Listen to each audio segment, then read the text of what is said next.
안녕하세요.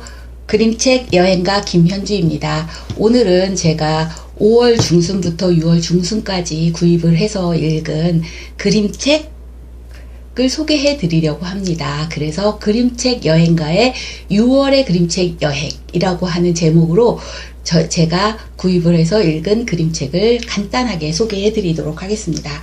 제가 얼마 전에 찰스 키핑의 그림책을 소개해 드렸어요. 그 찰스 키핑의 그림책 중에 한 권을 아마 제가 소개를 안 드렸을 거예요. 그 중에 한 권이 바로 찰리 샬럿 금빛 카나리아라고 하는 그림책입니다. 이 그림책도 마찬가지로 그 친구와 헤어졌다가 결국은 카나리아로 인해서 친구와 만나는 그런 아름다운 이야기고, 찰스 키핑만의 어떤 기법이 빛나는 그런 그림책이라고 보시면 될 것 같습니다. 그래서 제가 찰스 키핑의 그림책 중 한 권, 구입하지 않았던 찰리 샬럿 금빛 카나리아를 이번에 구입을 해서 읽게 되었습니다. 그 다음은 칼데코상을 받은 추운 밤의 여우가라고 하는 그림책입니다. 제가 지난번에 노인경 작가의 그림책 중에 코끼리 아저씨와 100개의 물방울을 소개해 드렸을 거예요. 거기에서 표현하려고 하는 것이 좀 아빠의 힘듦을 좀 생각해 보자 라고 했는데, 이 추운 밤의 여우가라고 하는 것도 마찬가지로 이 여우 아빠의 힘든 그 자식을 키우기 위해서 힘든 하루하루가 바로 여기에 나와 있습니다. 그래서 여우 아빠가 이제 또 마을로 먹을 것을 구하러 오셨어요. 하지만 마을에서 뭐 오리를 가져가던 거위를 가져가던 닭을 가져가던, 농장에서는 어떻게 하면은 우리 닭을 잊어버리지 않기 위해서 여우를 잡으려고 하겠죠. 그 틈을 이용해서 여우는 결국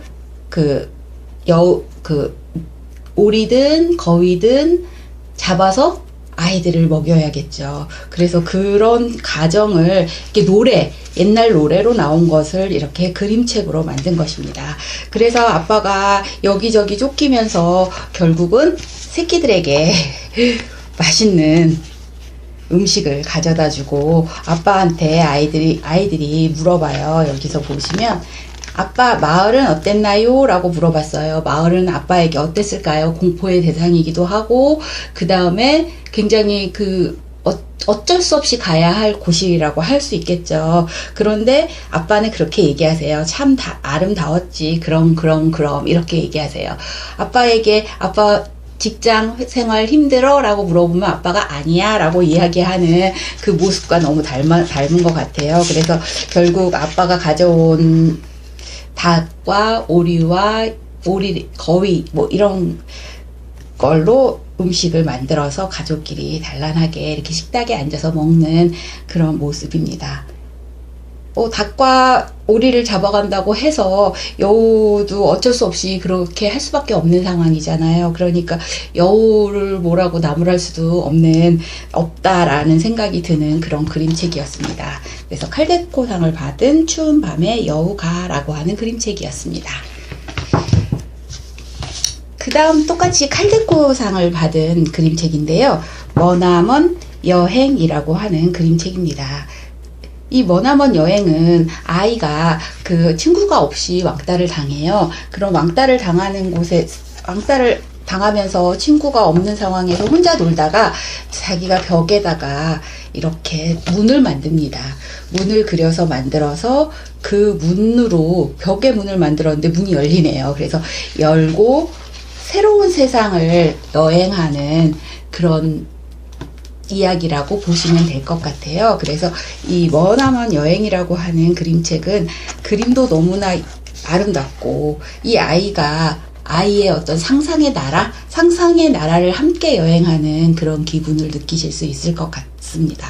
그리고 이 책은 또 이렇게 워크북이 들어가 있습니다. 그래서 아이들과 함께 이 책을 읽고 나만의 어떤 머나먼 여행의 이야기를 새로운 스토리로 만들어 볼 수 있게끔 이렇게 워크북이 같이 이렇게 있어요. 그래서 아이들과 함께 이런 이야기도 함께 나눠보시면 좋을 것 같다는 생각이 들었습니다.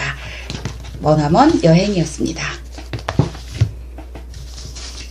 그 다음에 제가 좋아하는 작가인 이보나 흐미 엘레프스키의 그림책이고요. 이거는 생각하는 ABCD입니다. 그래서 ABC에 관한 그 알파벳 있잖아요. 알파벳과 관련된 이 그림들을 이렇게 그려져 있고 굉장히 아름답죠. 그래서 A라고 하는 단어, 그 다음 B라고 하는 단어 이렇게 되어 있어서 아이들 그 영어 공부하는 어린아이들 영어 공부할 때도 굉장히 재미있게 그 이미지로 그 단어를 익힐 수 있지 않을까. 그런데 저는 이게 그림이 너무나 예뻐가지고 요 생각하는 LBC라고 하는 그 그림책을 구입을 했습니다. 그 다음에 우리나라 작가인 정유미 작가의 나의 작은 인형 상자라고 하는 그림책이에요. 이 그림책도 너무나 그 연필로 그린 그림인데 그 어렸을 때 그 로망이잖아요. 인형의 집을 하나 가지고 있는 것이. 그래서 이 그림책을 보면서 옛날에 내가 가지고 있던 인형의 집, 그 다음에 인형의 집이 없더라도 박스나 이런 걸로 종이 인형의 집을 만들어주고 저는 그랬었거든요. 그래서 이렇게 인형의 집을 한번 이렇게 상상해 보면서 그 아이의 발걸음과 함께 이렇게 인형을 가지고 노는 그런 단계를 이렇게 볼 수가 있는 그런 그림책이라고 보시면 될 것 같습니다. 그래서 여기에는 여러 명의 이야기들이 나와 있어요. 그래서 그 한 명 한 명의 이야기를 펼쳐보는 그런 재미도 있고요. 그 다음에 굉장히 많은 것을 생각하게 하는 그런 그림책이기도 합니다. 나의 작은 인형 상자였습니다. 그 다음 소피가 화나면 정말 화나면이라고 하는 그림책인데요. 이 그림책은 뭐 보신 분도 굉장히 많으실 거예요. 이것도 칼데코상을 받았고 몰리뱅의 그림책입니다. 제가 몰리뱅이라고 하는 작가는 굉장히 좋아하는 작가라서 작가의 그림책을 소개할 때 몰리뱅의 그림책을 제가 소개해 드릴 예정입니다. 소피가 화나면 정말 화냐명인이라고 하는 그림책은 앞면만 봐도 그 소피가 화나서 표정을 짓는 모습이 너무나 생생하게 느껴지죠. 이 그림책은 어떻게 소피가 그 화난 걸 어떻게 풀어가는지 그런 과정을 잘 그려주고 있습니다. 누군가 옆에서 풀어주는 것도 아니고 스스로 자신의 화를 풀어가는 그런 건강한 화풀이 방법, 이런 것들을 서로 이야기를 나눌 수 있을 것 같아서 좋은 책입니다. 소피가 화나면 정말 화나면이었습니다.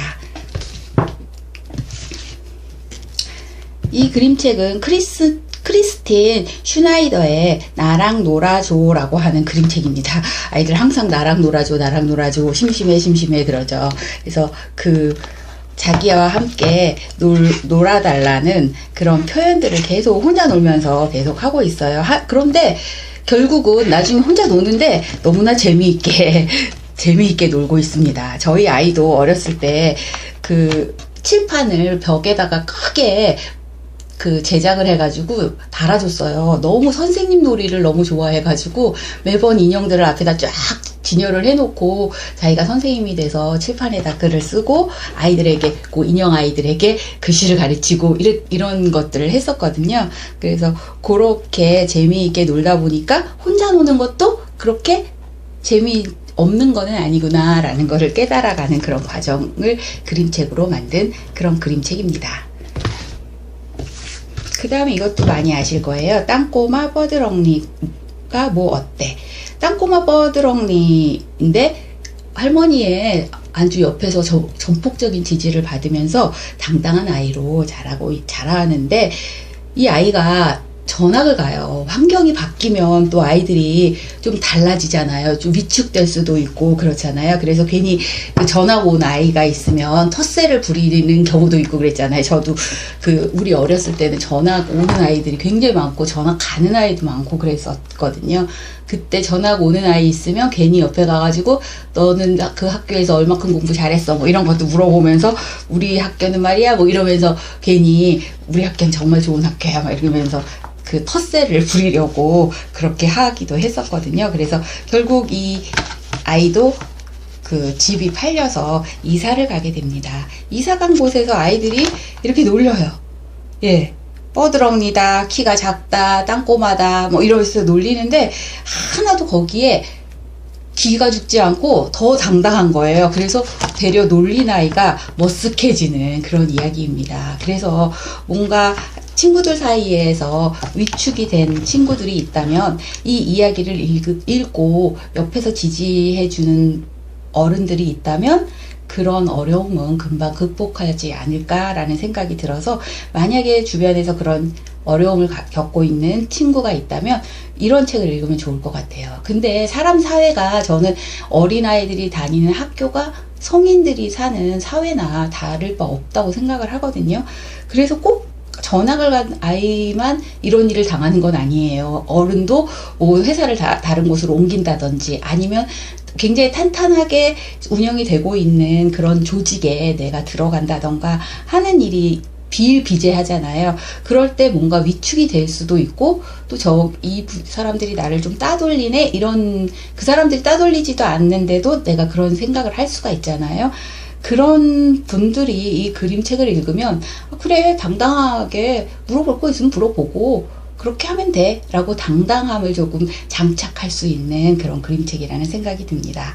땅꼬마 뻐드렁니가 뭐 어때? 였습니다. 윌리엄 스타이그의 그림책이고요.